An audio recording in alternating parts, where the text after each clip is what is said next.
And your surname is Themelco or Themelco? How do you pronounce it? It's just Themelco. Themelco. But it got changed many moons ago when my grandparents moved here. Yeah, what was the original? Themelkovsky. Themelkovsky. So yeah. very, very classically Macedonian until they got changed. It's a very unorthodox Macedonian surname. Yeah.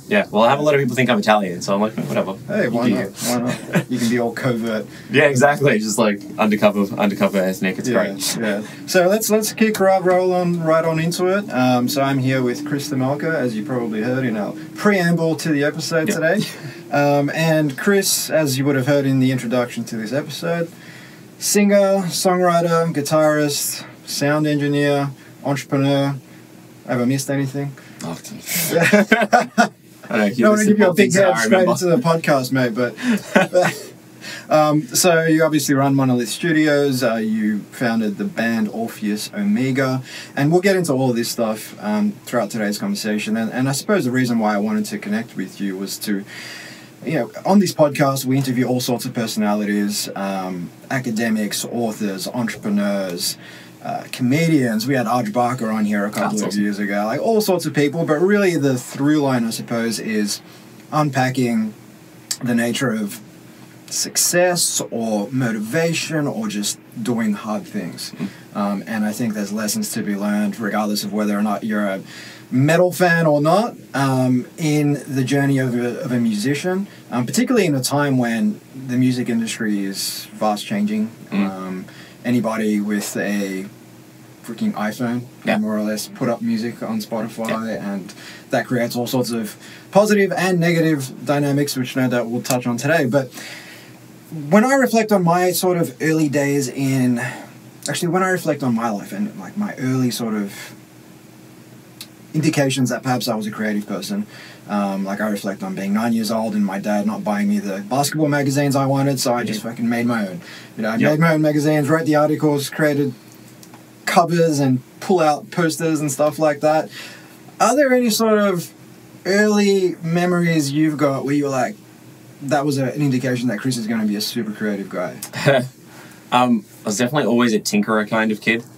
So like, especially like PC parts and all that sort of thing. So like Dad would bring home computers and like I would hack them apart and like force myself to learn how to solder things back together when they broke, just because it seemed like the logical thing to do, because it wasn't like we were always buying things. If something broke, it was like, no, teach you how to fix it, because it's like the more efficient way to do it, and if you not waste money and all that kind of thing. So I always like, I don't know, not necessarily like creative from the start, but I always had like my brain was always trying to work out how things worked. And so I guess that kind of led on to like, I have a very like procedural way of looking at things, even when it's creatively. So that kind of led on to everything else, because anything I picked up, I sort of like definitely had like an obsessive nature about it. It just so happened that the creative side of it was the one that emotionally fulfilled me, and so I took that mentality into the creative stuff. So tinkering with those computers, I mean, was that you're a little bit younger than me, so was this like the Pentium 1s? Like what era are we talking before about? that even. Like I think my dad bought home a 686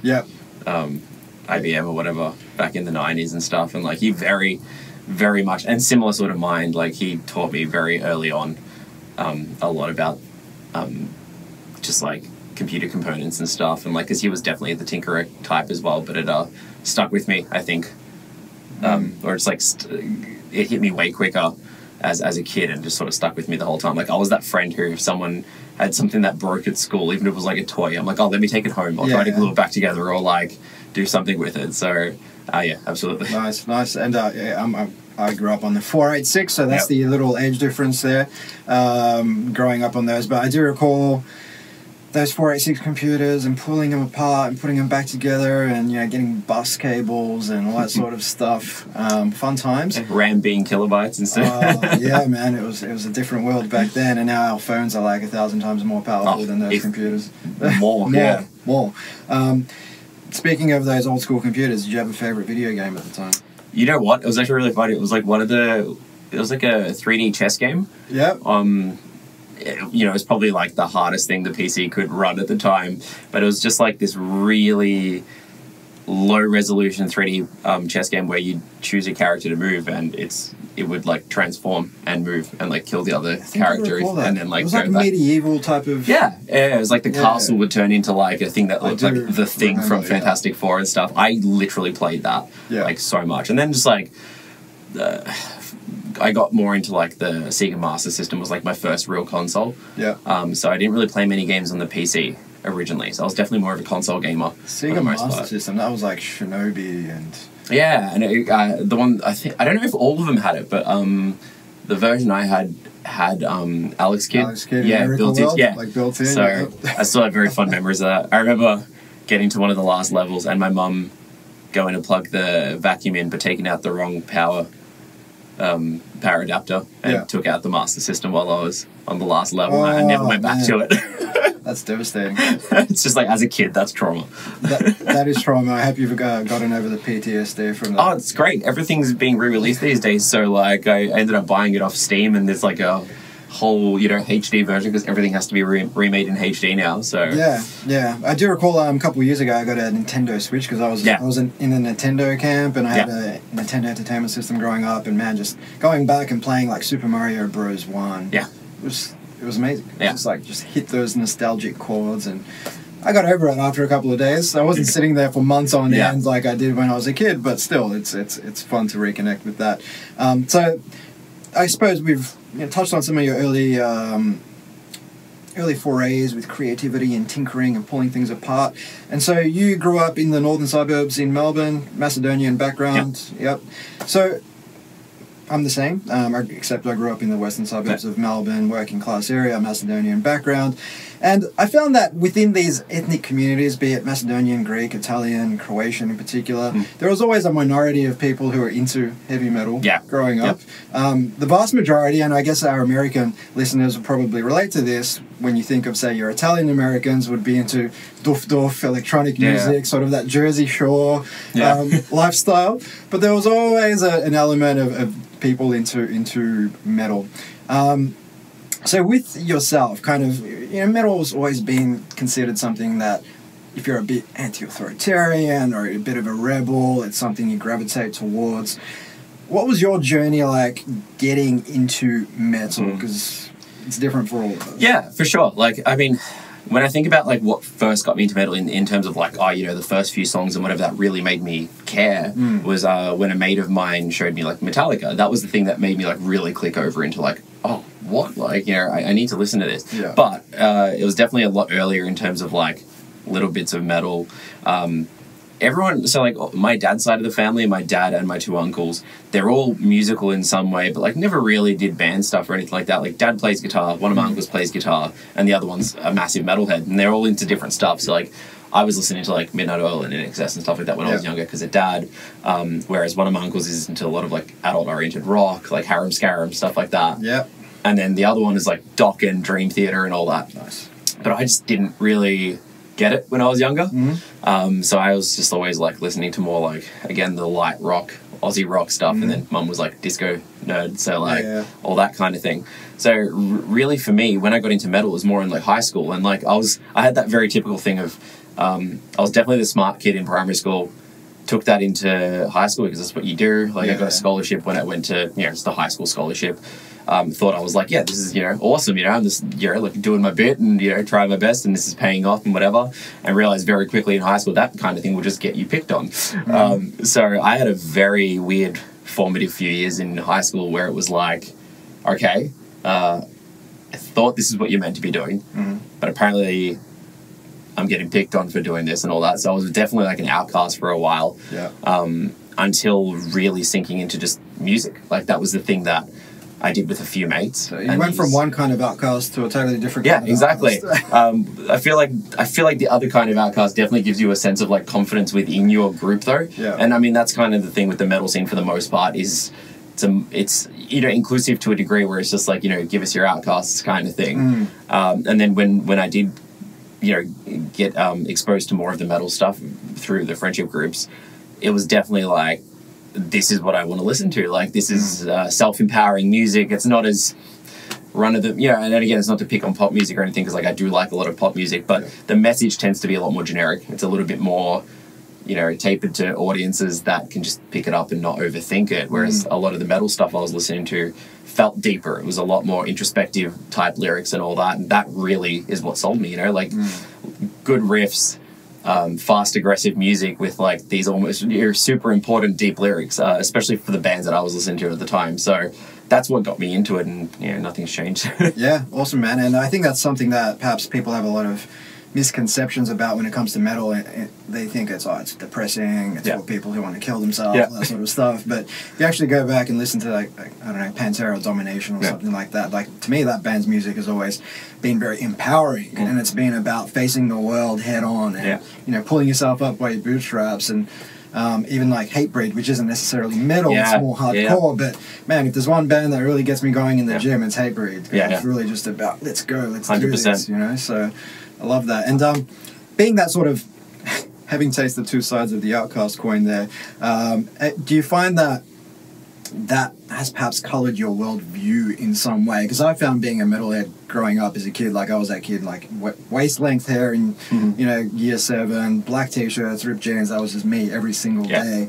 But I feel like that's kind of coloured the way I see the world, in the sense that, you know, I became an entrepreneur. I decided to ditch the corporate world and just always kind of looked for the unconventional path, and it's always appealed to me somewhat more.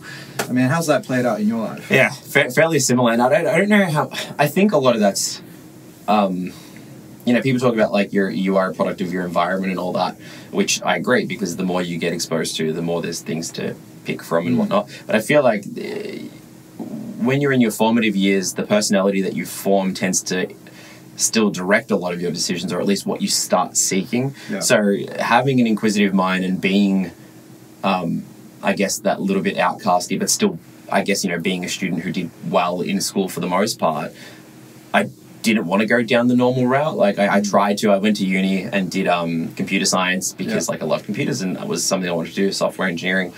And then I realized I really just didn't like that world. What didn't you like about it?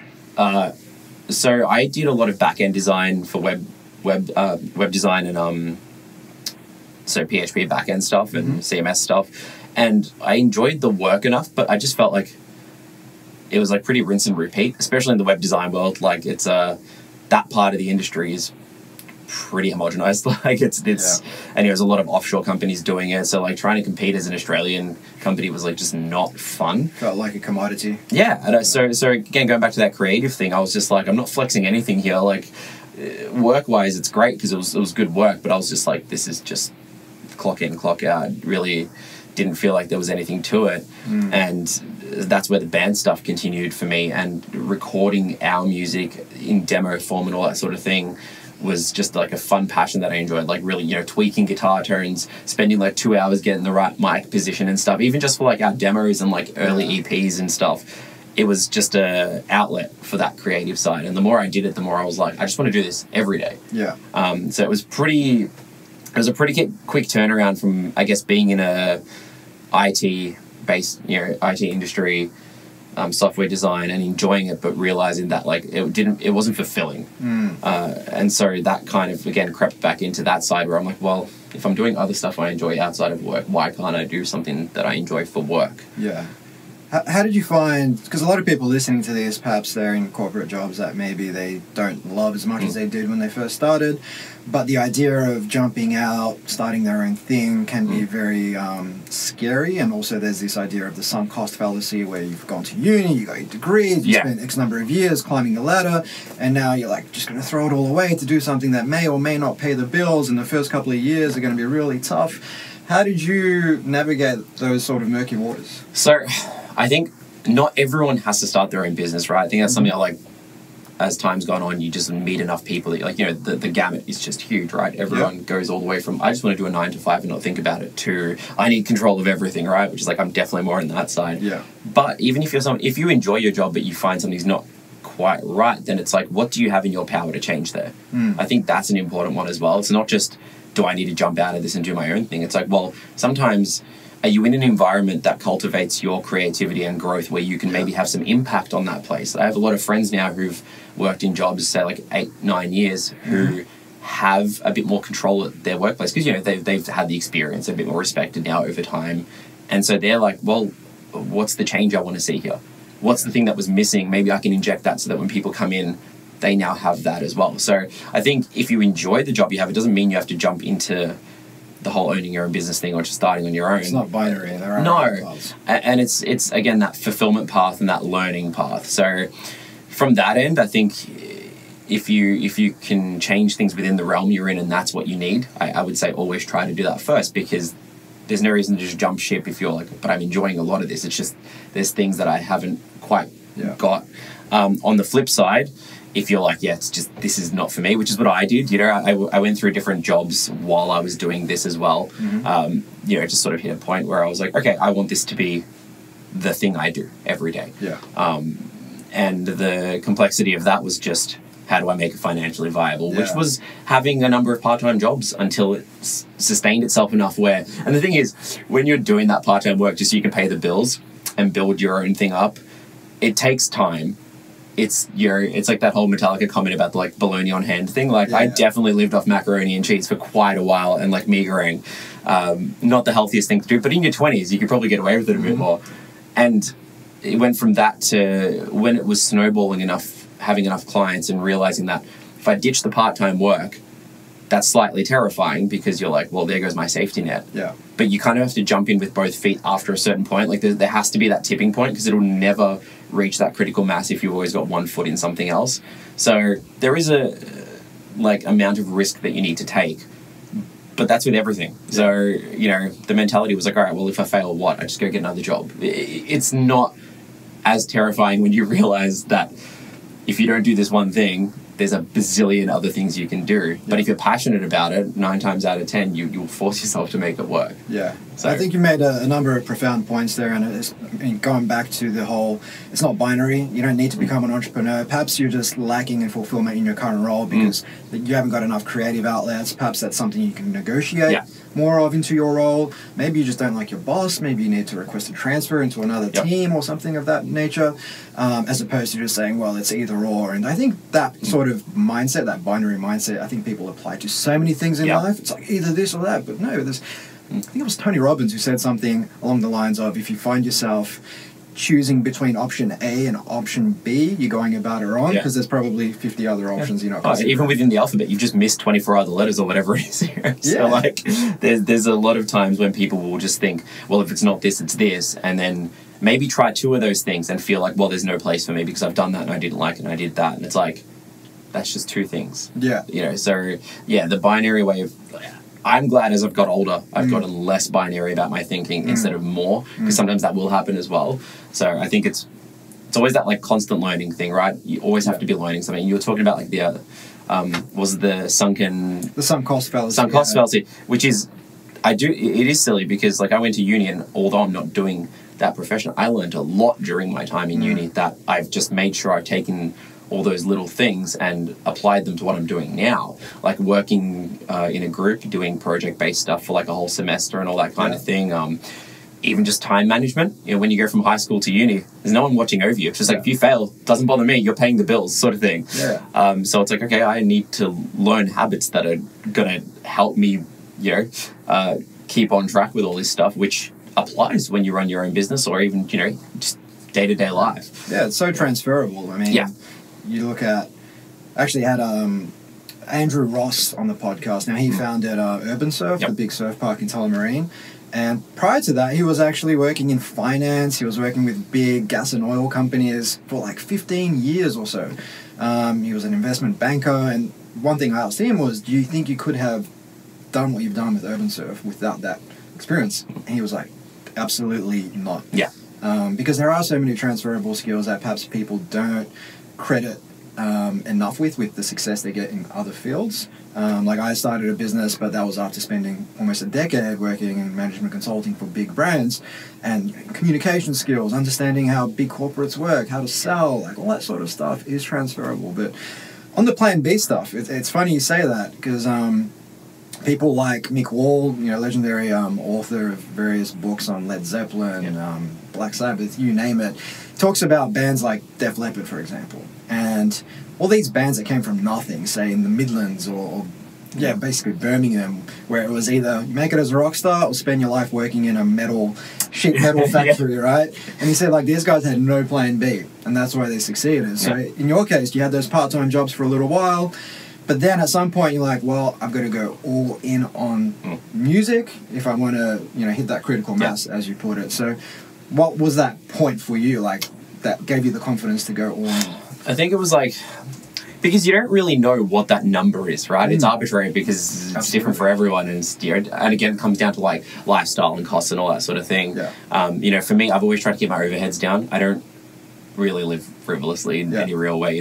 Whenever I look at like large amounts of money I've ever spent, it's always on music. So it's like it's always somehow going back into this. I mean, I'm surrounded by like Marshall stacks and about 17 guitars. So, and I mean, it's not like a conscious thing. It just ends up happening. I'll see something and go, oh, okay, I guess it's a business thing. Like I don't even think about it.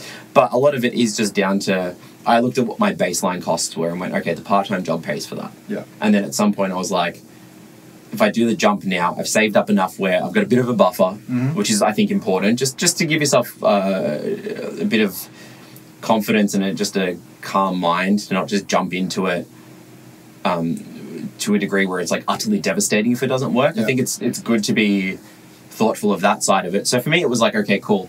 I can make it a month or two without the amount of work I think I need before I might have to apply for another part-time job. And I was like, let's go. That's I'm going to have to do it now because I'm getting 3 days of work a week in the studio plus 3 days of part-time, but I can't do more studio work because that's 6 days a week, and I've also was like in 2 bands. So like at some point it's like, well, which one's going to go now? And it's like, okay, cool, the part-time job.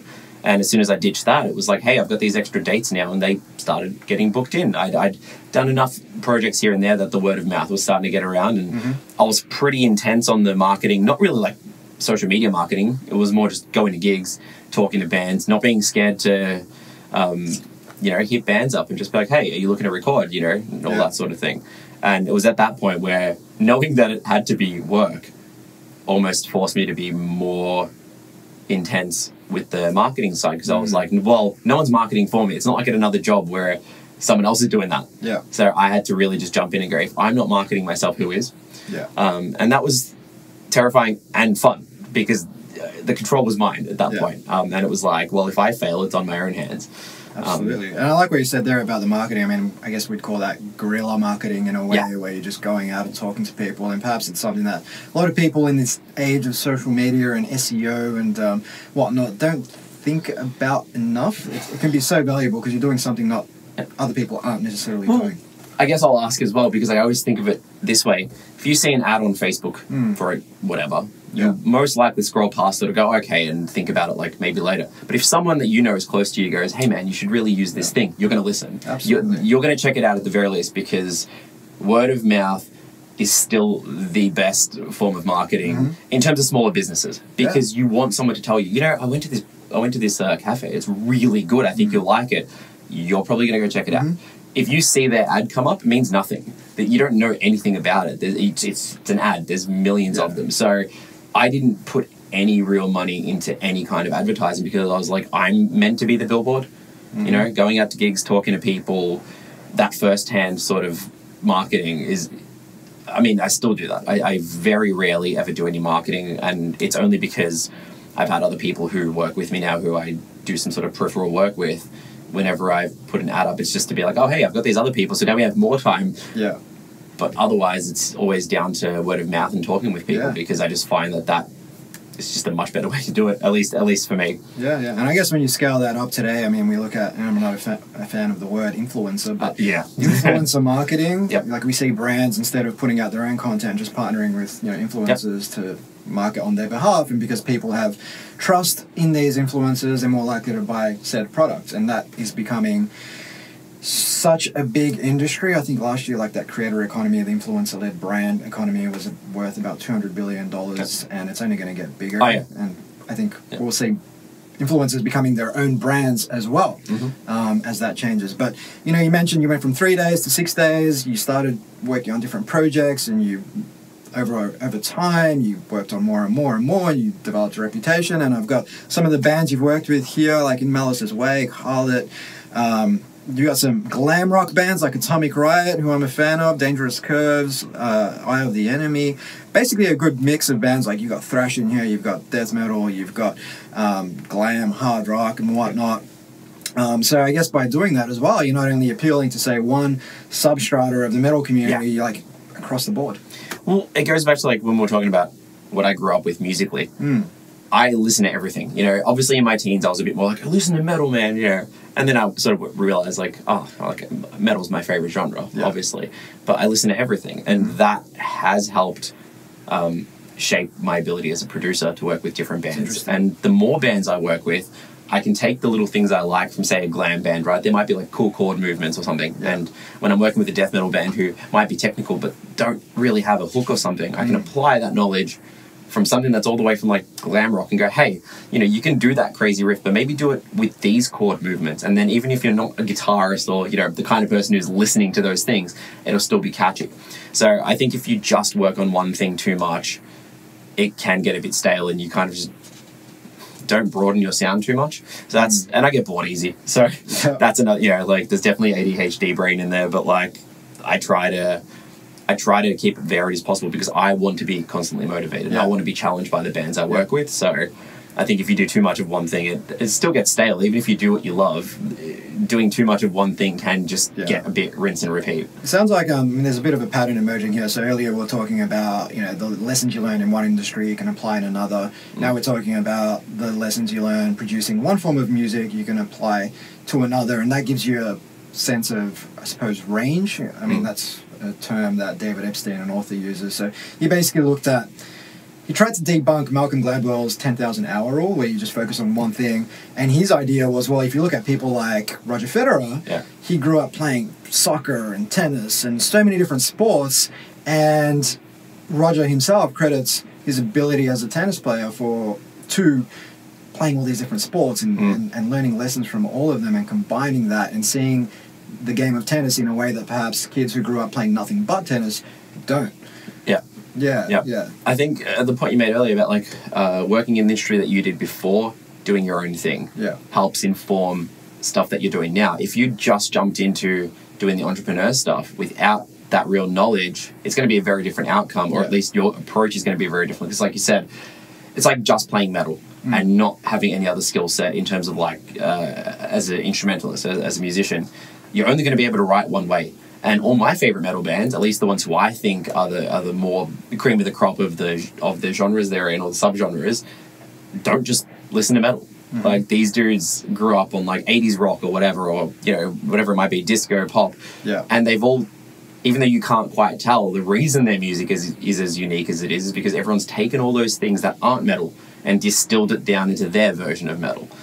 So I think the same thing applies with everything, at least for the most part. Obviously, there are some people who are they just do the one thing and they become like utter masters of it. And they're always the people that you go back to and look at and go, people like Steve Vai and guitarists who like they've done things in the guitar that no one else can do because they've just done it non-stop and you know, whatever.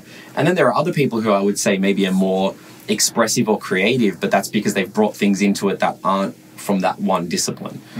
So it's just horses for courses, right? And everyone has their own way, but I definitely think that approach of, I mean, every experience in your life should be a learning experience. You know, I find like the biggest waste is only if you've done something and learned nothing from it.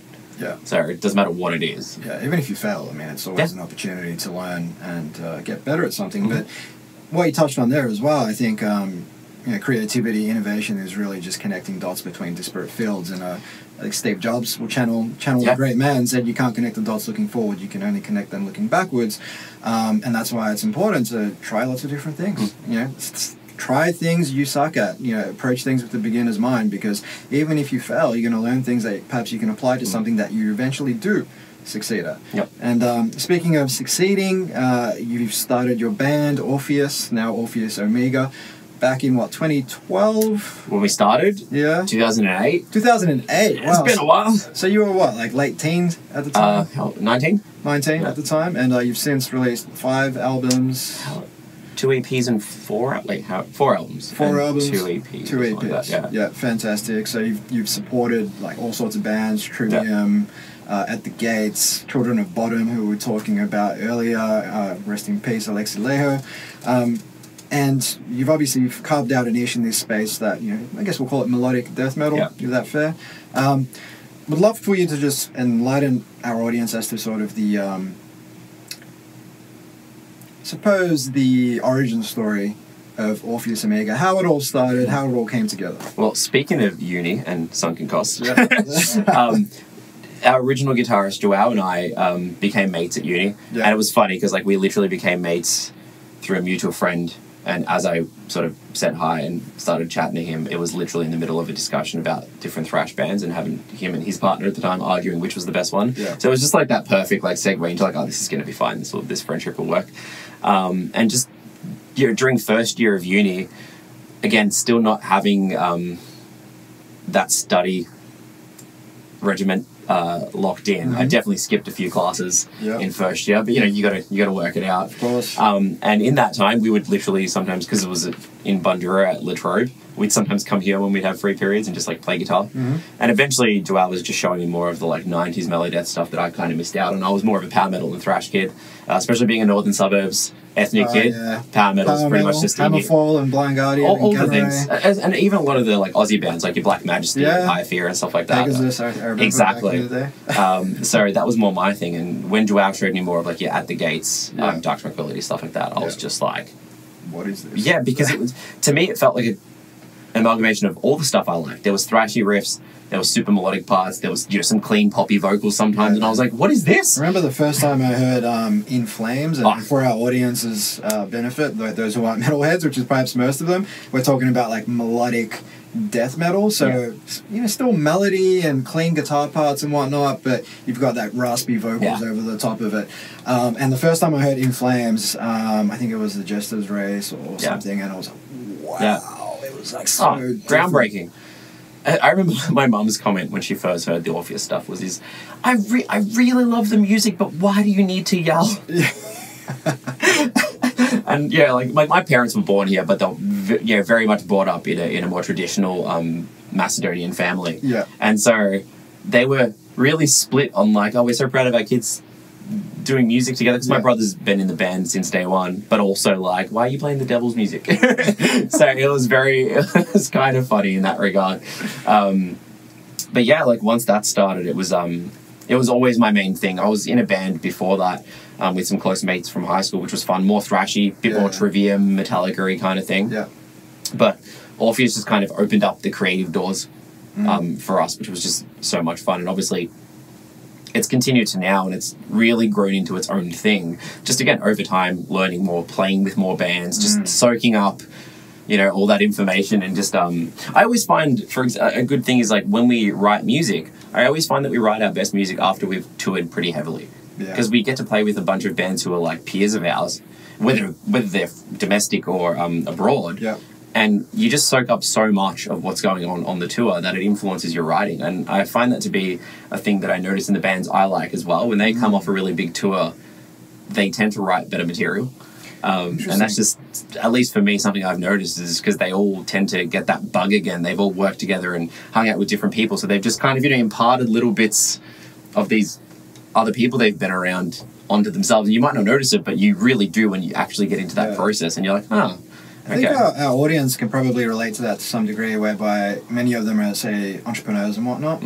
And if they go out to, say, a big entrepreneur conference for 3 days and surround themselves with other people who are hustling hard, they come back from that really motivated to just crank up their level they operate at. If you're that kind of person who sort of thrives off motivation and whatnot, from external sources, I think, it's the whole thing of if you're the smartest person in the room, you're in the wrong room, right? You really want to surround yourself with people, at least in that point, when you need the motivation or catalyst or whatnot, when you're around other like-minded people who, I guess, are constantly hustling or going or whatever, it can be just a really good energy boost for when you're in your own space and you don't really have that. Again, as someone who runs a studio, I'm mostly here on my own or with a band, but I'm not around other engineers all the time. So when I make the effort to catch up with other engineers, it's really good because you just kind of bounce off each other and you go back home and you're like, oh, I need to try new things. So yeah, I think obviously that applies with really everything, and everyone can apply that to their own situation one way or another. So speaking of motivation, we've kind of touched on one thing there, that you do obviously you tour with other bands and you hang out with, say, other sound engineers, and that can be a source of desire to grow more and to do things differently and whatnot. But you've been with your band now for 15 years, 2008 to 2023. How do you stay motivated, and is motivation perhaps overrated? Are there other things you do, like discipline or creating? Yeah. So tell me about that. Yeah, I think it's a mix of both, right? Yeah. And it's like that with everything, right?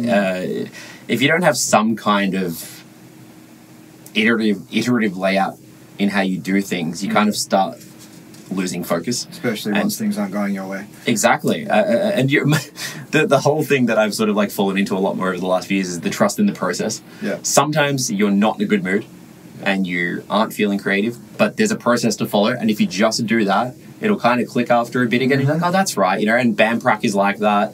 Sometimes when we write, it's like someone might not be feeling it, but if everyone else is writing, because we forced ourselves to just maybe have a few hours of a jam sesh, then you'll find most times someone goes, oh, actually, hold on, stop there, I've got this idea, and you're like, that's what you're kind of like sometimes fighting to get to. No one's ever creative all the time.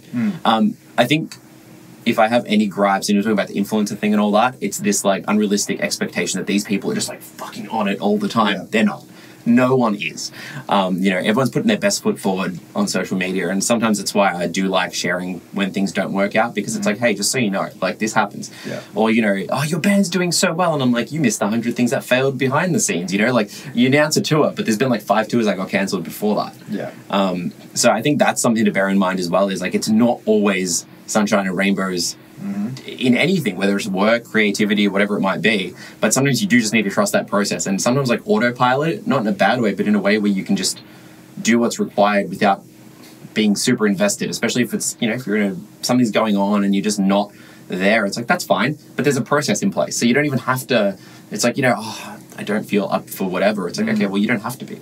Like, you've set yourself up a process that you can just do, and then tomorrow you can go back to, whatever. So I think that's an important one, at least for me, because, there's, especially like during lockdowns and stuff, like I was fine for ages because I've, self-imposed lockdown in what I do. But towards the end of it, I realized I was just really missing working with clients and that external stimulation. So it got really tough until I started doing like, more like podcasty style things. I did interviews with a few people like Dan Preslin for Nebula Viscaris and stuff, and just it wasn't even talks about music and whatever else. We just like did live streams of just chatting and talking about whatever. And I realized it was like, oh, I needed that. I needed to just have those people there who were like in similar situations, and just remembering like, oh yeah, this isn't always go, go, go, go, go. And that's fine. Absolutely, man. And I think there's so much wisdom in there to unpack. Like, whatever journey you're going on, conceding that there are going to be days that you can't be bothered, but also conceding that there are going to be setbacks. And, if you're trying to get a new job, you're going to get a lot of rejection letters. You're going to go to a lot of interviews where things just don't work out. And just conceding and accepting that that's part of the process is more likely going to predispose you to just persisting, as opposed to expecting it to just be all rainbows and sunshine from day one. It's not going to be the case. Sorry, go on. I was going to say, like, a funny thing for that was, like, a lot of the time you are sort of, I guess, told, or at least the mentality is if you work for yourself, that's like almost like an ultimate goal kind of thing. It's like, if you can run your own business, it's like if you can run your own business or you can work for yourself, it's like, that's awesome. And I got to the point sort of a year and a half ago where, just been busting my ass saving money, and was like, okay, cool, can't invest anywhere in Melbourne, too expensive, maybe I can look elsewhere. And I went to get a bank loan, and I've worked for myself for nearly 10 years at this point, and like, I just always sort of had that mentality where I'm like, if I can make more than what my managers were making when I was working retail, I'm doing okay, if I can work. And so like, that was great. Trying to get a bank loan as a sole trader, and that was very much like brought me back down to earth, meant a thing of where they're like, good on you, we don't care, and in that mentality of like not necessarily a setback, but like that took a long time to basically be able to go, I promise I know what I'm doing, you know. So there is that kind of element as well, is, you know, having something like that and going, oh, that's kind of depressing, you know, like, okay, cool, all this hard work apparently, you know, doesn't mean anything, at least in that regard, in society's eyes. Exactly. And then having to like work out of that and going, well, screw them, like that has no bearing on what I do or whatever. It's just a process thing, and it's like, all right, cool, whatever, we'll just keep hacking at it. And obviously it worked out and whatnot, but like I think it took like 4 or 5 months of just like, we need this, and what about this thing and this thing, and me having to go, basically from the bank side, so you've got to convince them that it's like what you do is real work. But that can be really devastating for some people, because it can be a form of external sort of rejection as opposed to external validation. And unless you are confident in your own skin, it can be very devastating. So how do you navigate, or how have you developed that sort of self-esteem to the point where something like that, and I'm guessing didn't like question your sense of self-worth? Well, like I did a little bit, because it was like, oh, I thought I was doing the right thing. A big thing for me is, and I've learned it as time gone, is like, surround yourself with good people, people who you can talk to about that and can just go, okay, well, that seems a bit this or that or whatever, and have the chat and go, okay, cool, that's fair. Well, look, they have a set of things that they need to go through, because that's their process, and you're falling into their process, so it's not a reflection on you and all that sort of thing, because it is hard to just be self-confident, like no one's an infinite well of confidence. As much as people pretend to be, it's not the case, and usually the people who are super confident are probably the most insecure people. It just happens. Externally confident. Exactly. So for me, it's like, it's a mix of doing a lot of like in my mid-20s or so, I went and saw a therapist after sort of having a lot of stuff going on in life, and that was really helpful, because these people will help you sort of look at things in a way that you haven't before. So I definitely learned a lot more resilience as opposed to confidence. I don't think they're the same thing. Resilience means you can weather a lot, it doesn't mean you have to be confident, but it's being able to hit those snags and go, okay, like we'll get through it. Cool. And again, having other people around you who can just be a bit of a shoulder when stuff hits the fan. Like there was a few times, obviously a lot of businesses would have had those moments where they were like, oh cool, lockdown, so I don't know if I'm gonna be able to do this anymore. Like I was like, okay, maybe I have to go back to a job that I don't like, but at the same time I was just like, I'm not the only one who has to deal with this.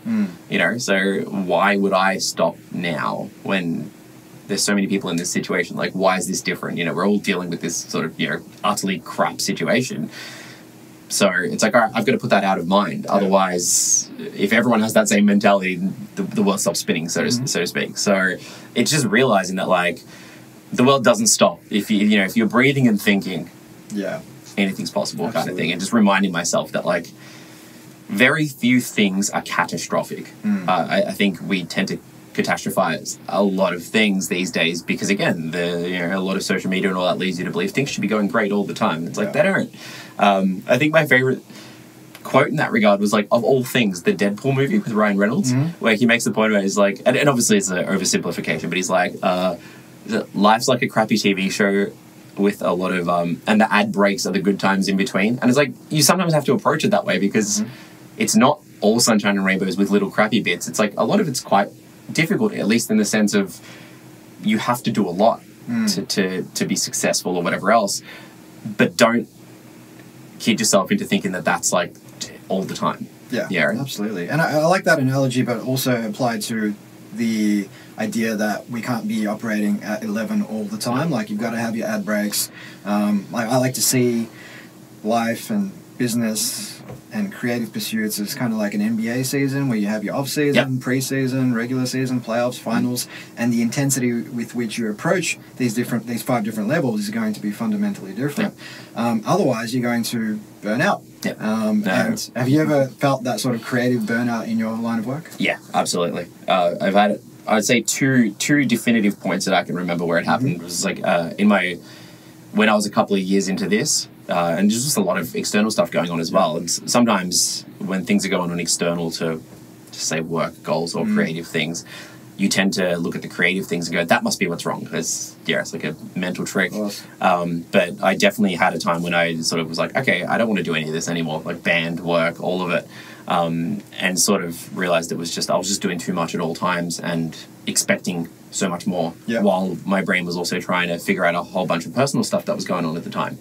And, again, talking about like the therapy thing, I remember my psych just saying like 80-20, operate at 80% so that the 20% that's left over can be creative or working on new things. He's like, and sometimes you're allowed to run at 95%. That's the intense time. But if you're running at 100, if something else crops up, you have no reserve.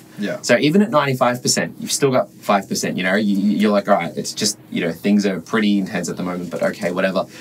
And you need that little bit left when the car dies or something, and you've already had a rough 2-3 weeks. You've been doing like 12-13 hour days. There's a whole bunch of stuff going on. You need to find a way to just have a sustainable amount of output so that when that little thing happens, you don't want it to be the straw that breaks the camel's back. You want it to be something that you go, okay. Like you need to have enough energy to do that. So I thought that was something that I forced myself to learn. Like, again, autopiloting, the trust in the process thing. Sometimes those days where I don't have the energy, it's like, okay, don't think about it. Just do what's there. So I think that's a massive thing. A lot of people just run themselves into the ground, and you're no use to anyone when you do that, especially not yourself. Absolutely. And it's funny you said that, because my last guest on this show was a PhD of psychology, Gloria Marx. She wrote a book called Attention Span, and one of she talks about is cognitive resources and how you start each day, your tank is full, but by the afternoon, the evening, maybe even earlier for some people, it can be completely empty, and then the slightest thing, like someone cutting you off in traffic, will just tick you off. You'll lose your shit. You'll give this person the bird. You'll go home. You'll be an arsehole to your family, and all that sort of type of stuff. And it's just so important to like manage our energy and emotional rhythm throughout the day, and sometimes you can increase what's in your cognitive sort of reserve by doing things that lift you up. Replenish it a bit. Absolutely. What kind of things do you do? Like in my case, I might just go for a walk, or do some yoga, or you might play music. Like, what are your sort of go-tos to kind of keep your emotional regulation on point? These days, it's definitely more exercise. Not to say that I was not a super active person. Like, I've always played sport in some way or another, just amateur stuff. I do a lot of bouldering, rock climbing stuff now. Whereabouts do you do that? All around Melbourne, different gyms mostly. Northside Boulders is the main one I go to, just because there's like 3 of them, and I've got a membership, so I know that I can just rock up anytime, sort of thing. Sometimes that's 6:30 in the morning. There's just some days where I've literally been in here from like 7:30 in the morning till like 10 at night. It's just sometimes it happens, and I'm like, okay, I can't do that tomorrow morning. I'm going for a climb. Would you say more of an early bird, night owl, or? I'm not, but I've sort of become more adept at doing the early bird stuff. Once my partner moved in with me, and talking about like really regimented people, she was a fencer for like 15 years. So she's the Australian #1 female sabrer for like 6 years or something. The only fencer I'm familiar with is Bruce Dickinson. Exactly. And she's a massive metalhead, so it's funny because like there's always that link. And she'd be up at like 5:30 in the morning, train, go to work, train again, come home. So we got into a much better sort of sleeping pattern when she moved in, because I definitely have that like late brain kind of thing. And even now, sometimes if I'm not too cooked, if it's late at night and it's like, it might be like 10:30 or something, and my brain goes, if you just EQ'd that snare a little more, I'll just be like, Sam, I'm going to the computer. And then like, she's like, all right, take the couch, do your thing, I'm going to bed. And then I'm just here till like 2 in the morning, and then so be it. But I do think it's like, it's good to have you really need a good sleeping schedule. I think that's like super important. But again, talking in terms of the energy thing, follow the process as much as you can, so that when those little moments strike, you're not like, I'm too tired. And I hate that. I hate having a thought in my head or sort of the creative bug, but being like way too tired to do anything with it, because sometimes you need to just act on it. You can't just be like, I'll do it tomorrow. It just, I don't know what the logic behind it is. It's just whatever is firing at that time. It's not like you can hit save and just do it the next day. So having enough energy, or at least making sure that you're not completely running yourself into the ground, so that again, that might be the 5% that's left. But luckily it's 5% that you want to use creatively, and it's like, well, at least I've got a little bit left in the tank to do something that you know, I may not be able to choose to do tomorrow. So. Absolutely, man. And I think just coming back to that trust the process thing with everything you do, whether it's managing your emotional regulation, whether it's a creative pursuit, whether it's business, it's so important. And so many high-level coaches say this, like Pete Belichick at the New England Patriots, Paul Roos, who I had on the podcast, you know, Sydney Swans, AFL Premiership winning coach. These guys all say, we trust in the process, and we may lose games, we may get smashed, but we know if we keep following this process, trusting in it, we will get the results. But with that, you've got to obviously have a good process in place. And you won't know until you follow it. Yeah, and you've got to try different things as well to some degree. And it's like, the business thing of like most businesses fail within a certain amount of time, or businesses aren't profitable to a certain amount of time. I definitely have mates who I'm friends with who are just honestly probably the best in some of the best in their fields of things they do, even just with regards to music. But they're the kind of people that can't do the self-employment thing because the fear of not having a paycheck, or just the stress of it and all that. And you know, it's not for everyone to do that process thing, or just be like, I'm sure failing for a while until it works out is fine. Some people just can't marry those two things of like, if I'm trying to do the thing and I'm good at it, why isn't it working? But it can't just work a lot of the time, you know. Consistency is so important as well. Yeah, and you know, like I, obviously, if there's things I could teach myself going back in time, would just be to be a bit more consistent and just be less worried about that stuff, because you know, I would have maybe avoided a few turns that were unnecessary. But you need to go through those things to work out what works and what doesn't. So absolutely, and I mean, for our listeners, maybe we can provide them a non-musical example. It could be something like a YouTube channel where that's all about putting out good content, but also doing it consistently, you know, every day or every week for maybe a year or 2 years on end before you start to see any form of traction. Now, the process could be that you do everything yourself, and you'll get to that point of creative burnout after, you know, a couple of months, and you're like, no, I'm not getting results. This is too hard basket. Let's stop and slowly taper off. But if your process is to perhaps work with some, you know, people you can outsource some of the rudimentary stuff to, you focus on creating the content, but you have other people who perhaps do some post-production, do some marketing and whatnot, and you've got this process down pat, your level of effort suddenly gets cut down by 50%, and perhaps that's enough to make this sustainable enough so that you can do this for a year or two and get to that traction, which is then motivating, and then you keep doing it.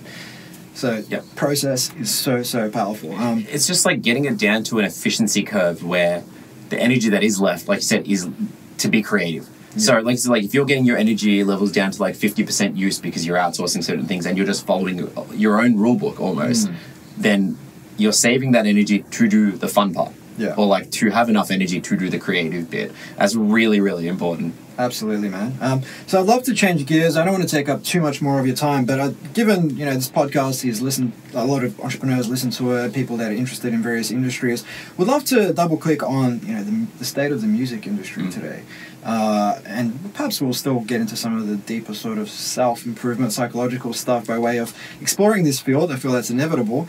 But, you know, when we look at the industry over the last 25 years. So 25 years ago, if you wanted to put out music, more or less, you would have required a record label, you know, distribution partner, recording studio, all that sort of stuff. Whereas now, kids with, you know, some simple software they can download, a simple setup, can start recording music at home. They can distribute it through Spotify, through SoundCloud, through various, you know, Bandcamp and whatnot. The barriers to entry for anyone wanting to create and distribute music have never been low, which some might see as a good thing. But at the same time, the opposite of that is you've got so much music out there, it's just a shit show of noise and it's hard to stand out. So we'd love to know your take on that sort of paradox. I've definitely had to think about that more in the last, say, 3 to 5 years. Absolutely. Maybe unpopular opinion, I hate that a lot of the industry is dictated by platforms. So like your Spotify and stuff like that, like they're not going to exist forever. That's it. And once that's gone, the music will still be there in one form or another. There's another platform to upload it to. So I think a lot of the stuff that's happened over the last few years where it's like, oh, well, but it's built so that you can do it on Spotify or built on this. I think that's probably the wrong way to approach being creative. So there are definitely some pitfalls to the way it works now, but at the same time, like I said, the barrier to entry is a lot lower. So I find a lot of people who had these cool ideas can now just put them together. You know, as someone who runs a studio, arguably it's the best time to be recording music, because realistically, to get a good sounding product, it's cheaper than it's ever been. You know, we don't have to have a massive studio with a 128 channel desk or whatever that costs $500,000. You do not need it.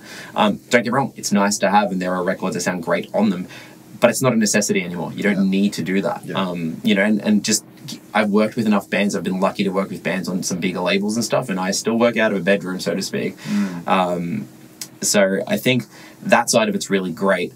But like with all things, as things get commodified, we find that there's more noise, like you said. There's just so much of everything. And a lot of people think that the end goal is looking at those like top tier bands or companies or whoever it might be. You know, people like look at like someone like Elon Musk, and they have that mentality of, it's like, oh, he worked so hard and this and that. It's like, there are so many factors as to why he's at the top. And with all due respect, the majority of it is not because he's good at what he does. It's a lot of those steps. It's the people he's worked with, the steps before that. Bands are no different. So I think having better, more realistic goals is important. Like, becoming a band that's going to have millions of followers these days, it seems like a really stupid goal to me, because you don't need millions of followers. I don't know why. Very few bands have the aim to do that and then succeed at it. And if you do, you kind of have to play it by numbers rule book to appeal to a mass audience. And then at what point are you still being creative, you know? So true.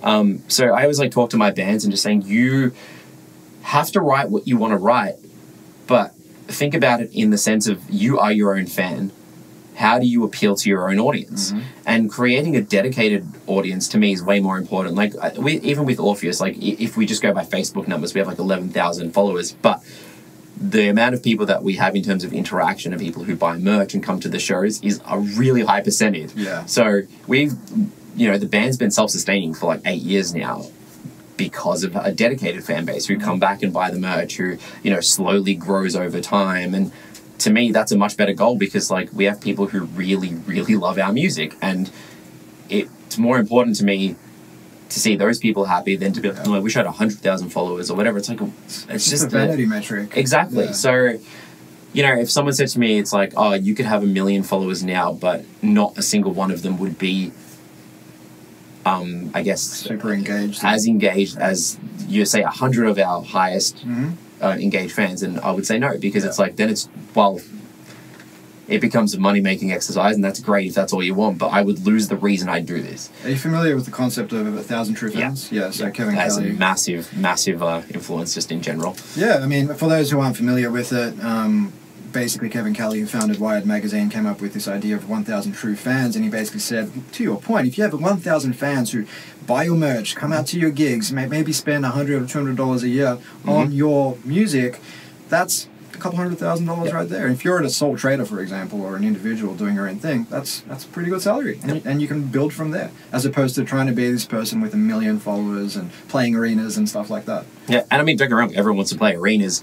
I just don't think that should be the goal going into it. It's almost like you'll get there if you get there, but that, you know, the whole journey along the way thing is really important, because otherwise you kind of lose sight of things. And again, in a world where everything is so oversaturated, you kind of got to pick your market, you know. And this is why, again, maybe I'm a little old school for it, and I feel like I'm starting to age myself really hard as I go with it.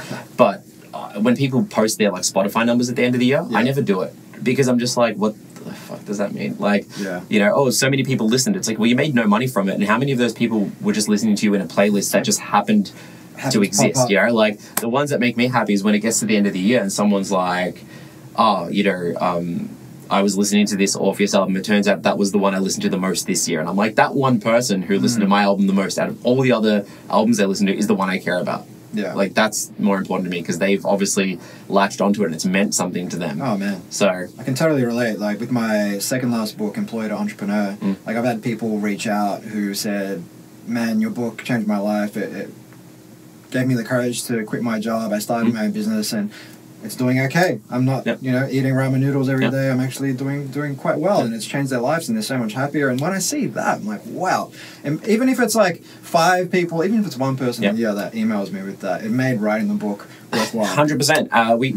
We even, during lockdown, we re-released our third album. I remixed it just due to label stuff. We were still waiting on rights to come back. And I still want to release this as a re-release during lockdown, and I just feel like I got better at mixing, so I wanted to have another crack at it. and we re-released it. It was just like a soft re-release. Part of Vita Mortem. Okay, yeah. So we put it up, and it was just a digital Bandcamp, whatever. And I had a few people inbox us who were just like, you know, this was like one of my favorite albums when it came out. Yeah. And I didn't realize that I was going to get so much out of this remix because I was like, all right, well, I'm at home, stuck, not being able to do anything. Yeah. And they just, you know, had that thing of like, oh my God, this like put me in such a good headspace after like months of feeling terrible, blah, blah. And I'm like, one person having that response, as far as I'm concerned, is like worth the entire process.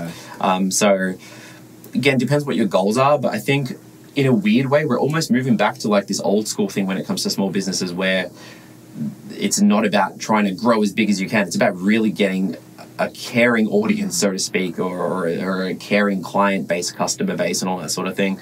And I think, you know, there are technology and everything helps to do that these days. It makes, like I said, barrier to entry for a lot of things is easier now.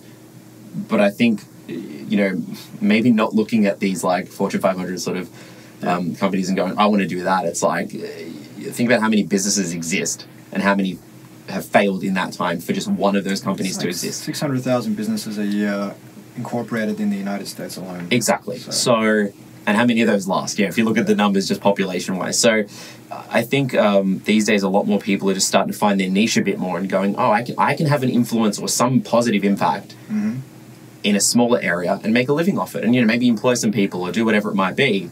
I like that it's almost like this old school, you know, like cow trading mentality to it where everyone gets something from it and you don't have to always just try to be on top of the pile because, like, you know, and maybe there's like this weird slight anti-capitalism mentality of mine, but I look at people like you, Jeff Bezos and all that, and I'm like, cool, but look at how many, I mean, you know, if you look at Amazon's mentality of things, it's like how many companies got crushed for Amazon to get to where they are, like, you know, and pinpointed ways of doing things specifically to monopolize that market. And I'm like, I would rather shop at a smaller place where people care, and you know, I can get good customer service and know that, you know, workers aren't having to like pee into a cup or whatever on there. So it just depends what you want out of it, and you know, if you have goals, it's what do you want out of it? And if you want to go the route of like, no, I want the Amazon style of thing, then fight for it and do your best. You know, like that's fine. But it's just trying to pick your audience earlier on and just going, well, what do I actually want to achieve with this? One side of like, obviously apart from the studio stuff, I run Precision Kicks as well, which is like a drum trigger company, and like that was going from the tinkering stuff, you know, into trying a whole bunch of different drum modules and triggers. And basically, for anyone who is like, this is getting too nerdy, in metal bands a lot of the kick patterns are ridiculous. And a natural kick drum that's mic'd up, you can't hear that because you tend to have to play softer the faster you go. So these triggers will pick up what's being played and set off a kick sample so it's consistent across the whole while you're playing. I'd gone through a whole bunch. Is it a form of cheating? It's the opposite, because if you suck, you'll hear it. Like, I always find that to be a funny argument, because if you're really not good at your kicks and they're not tight and they're triggered, then you're going to hear every little bit of untight playing. Speaking of like metal kicks, for those of you who are perhaps not listening to metal much, check out a band called Lorna Shore. Oh yeah, on YouTube. Just look up Lorna Shore drum cam. It is insane. Lorna Shore or Flesh God Apocalypse. Yeah, absolutely. Just incredible drummers. But that thing of like choosing an audience, when I sort of went through a whole bunch of different triggers and just was like, these suck. Like, these that are either not holding up on tour or in the studio, they're not working well, I started building my own ones. And that was just because the tinkering brain that I have is like, you know, pull them all apart. There you go, back to when you were a little kid. Literally, yeah. And I was just like, well, I can do this. You know, bought a couple of 3D printers, learned how to do that, learned how to use CAD. And then after like 8-9 months, I released these like version 1s that I have. And it was meant to be just for an Aussie audience, so to speak. I wanted to really help a lot of the more local dudes and just be like, if you have an issue, I can ship you a set out today. If you have any questions, I'm pretty much 24/7 tech support kind of thing.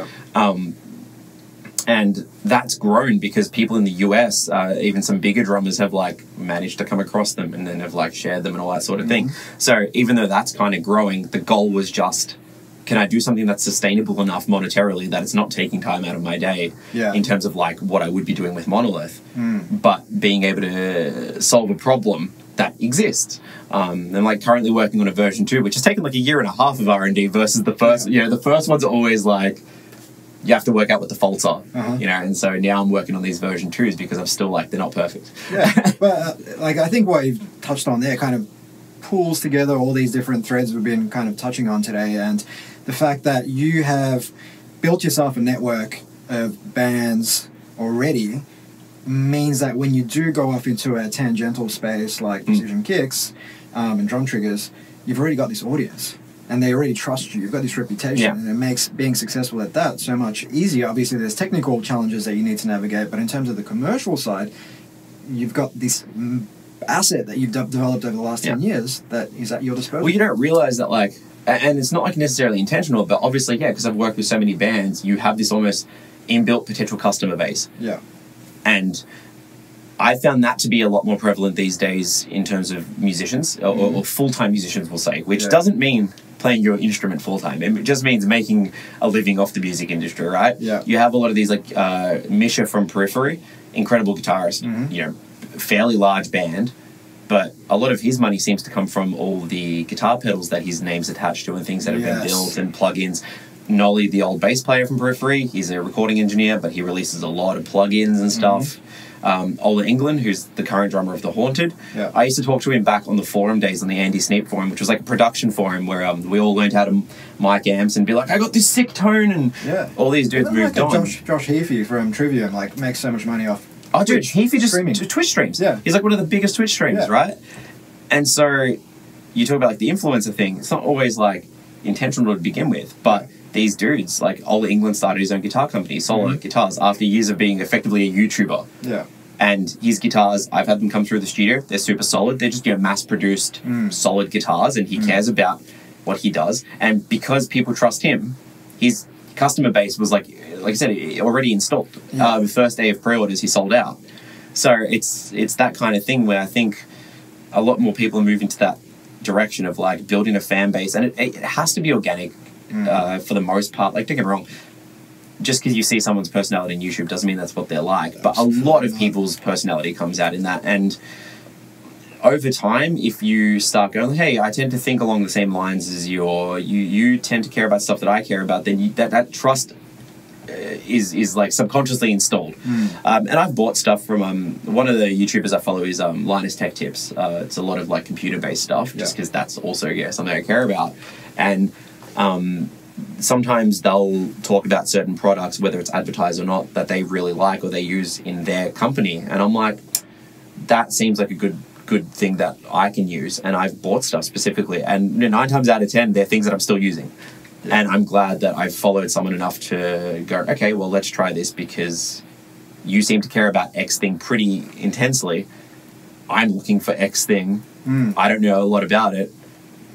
You know, that trust is instilled there because it's like, I followed your stuff. You know, you seem to be at least upfront enough, you know, all that sort of thing. And that goes into sort of every industry now. It's a lot more prevalent, especially with musicians. Like, again, like I said, Matt Heafy's a great example where I can't remember what he was saying. I think he makes like 4 times as much money Twitch streaming than Trivium, something like that. And this is a band, for those of you who aren't aware, that plays arenas and big festivals around the world and has a huge fan. Probably one of the top 10 or 20 contemporary metal bands in the world. And I mean, his Twitch stream is him basically practicing vocals and playing guitar. You know, like, it's twofold for him. He gets to do all of his practice. And engage with dude. So, you know, I mean, that's build the fan base, build trust, and sell more records by virtue of doing all that. Exactly. So I think these days that's a lot more of what the business premise is of being a musician. Half the work, if not more, is not actually playing music. And just on having that sort of omni-channel revenue stream approach, I think it's not just music, it's the creator economy at large, whereby if you are, say, a blogger and you've built yourself up an audience, you're probably going to make money, you know, paywalling some of your content. You're probably going to have a podcast. You're probably going to do some form of coaching. You're probably going to do some public speaking as well. And when you add all of this add all of this up, you're actually making a decent coin. But if you focus on one of these at the expense of all of the others, perhaps you're going to struggle to make ends meet. I think, like, it's that mentality of like that the pie is getting bigger, but the pieces are getting smaller. So, you know, it's like your expertise can be one main thing, but that always branches into other things if you are interested enough. You know, I never thought I'd be doing any kind of product creation. It's always a service, technically. You know, obviously the product is the music when it's recorded, but it's a service-based industry with engineering, and then going into like, I'm going to produce these drum triggers. It's like that wasn't any intention at any point until I was like, I need to do this because it solves a problem. And then it's like, I guess I'm doing this now. So it wasn't like a goal to begin with. I don't think it needs to be. I think, you know, sometimes you kind of realize you get to a point where like, well, now this is free flowing. Like the studio stuff I'm always going to love. Yeah. It's always like my first love, really. But it's kind of hit a point where I'm like, because I have that process in place, a certain percentage of it is me learning stuff and the other percentage is me doing the work. And it's like, well, there's only so much I can put into that now. I can't do the 14, 15-hour days I used to do in my early 20s when I was trying to learn. It's like, that's just kind of not necessary anymore. So now some of that energy gets put into the other things. Yeah, absolutely love that, man. Well, I think we're almost out of time, and I think we'll skip ahead to a first date question. Now, this first date question is, if you could ask anyone a question, dead or alive, who would it be and what would you ask? Oh no. It's a bit of a stumper. Take all the time in the world, we can edit out. Yeah, just edit out like 10 minutes of silence. Oh,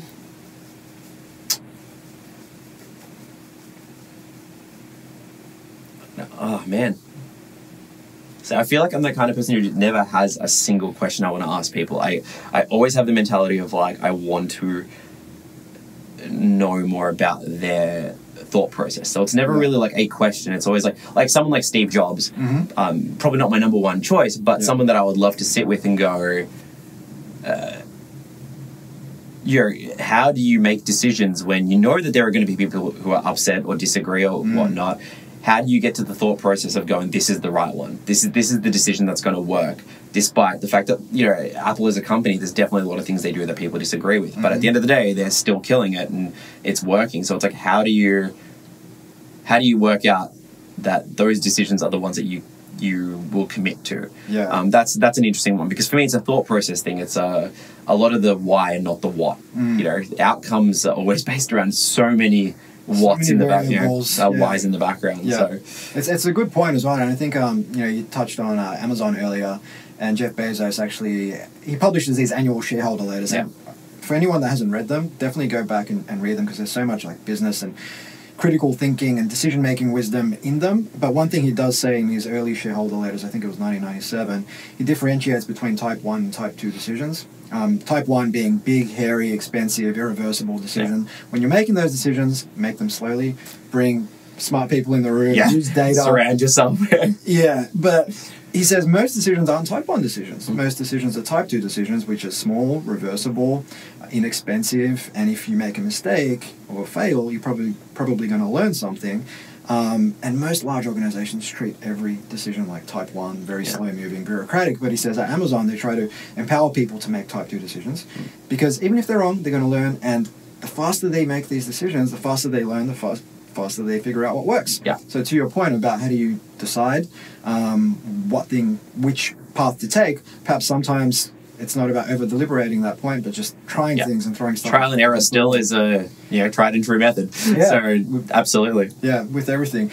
Well, Chris, this has been a fantastic conversation. You're a gentleman and a scholar. If people want to connect with yourself or check out some of Orpheus Omega's music, where do they go? Facebook's probably a good one for the music. Just checking out Orpheus Omega, just Orpheus Omega on Facebook. Monolith Studios, Melbourne, on Instagram and Facebook.